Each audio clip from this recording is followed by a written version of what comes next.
పిత, పుత్ర, పవిత్రాత్మ నామమున ఆమేన్.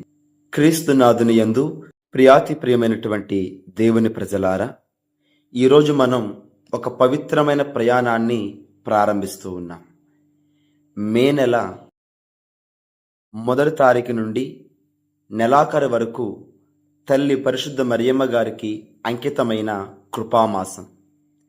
ఈ నెలలో ప్రతిరోజు మన హృదయం ఒక పుష్పములా వికసించి జపమాల మాత పాదాల వద్ద సమర్పించబడాలి. ప్రియమైన దేవుని బిడ్డలారా, ఈ లోకంలో ఎంతోమంది గురువులున్నారు, కానీ ప్రార్థించడం ఎలా అనేది తన జీవితంలో నేర్పించిన గొప్ప గురువు పరిశుద్ధ మరియమ్మ తల్లి. ఆమె పెదవుల కంటే ఆమె హృదయంలో ఎక్కువగా ప్రార్థించింది. ఆమె మాటల కంటే ఆమె మౌనం ఎక్కువగా దేవునితో మాట్లాడింది.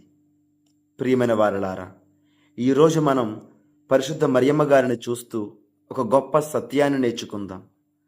ప్రార్థన అనేది మాటల ప్రవాహం కాదు, అది దేవునితో హృదయ సంబంధం.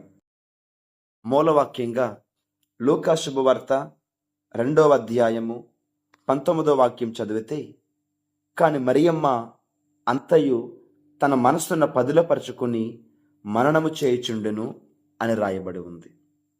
ప్రియమైన వారలారా, ఈ ఒక్క వాక్యం పరిశుద్ధ మరియమ్మ గారి ఆత్మను మన ముందు ఉంచుతుంది. ఆమె వినింది, ఆమె నమ్మింది, ఆమె ధ్యానించింది, ఆమె ప్రార్థించింది. పరిశుద్ధ మరియమ్మ గారు దేవుని వాక్యాన్ని కేవలం చెవులతో వినలేదు, హృదయంతో విన్నది, హృదయంలో దాచుకుంది.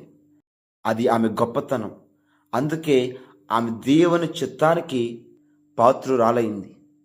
కావున ప్రియమైన దేవుని బిడలారా, ప్రార్థన అనేది దేవునికి మన కోరికల జాబితా ఇవ్వటం కాదు.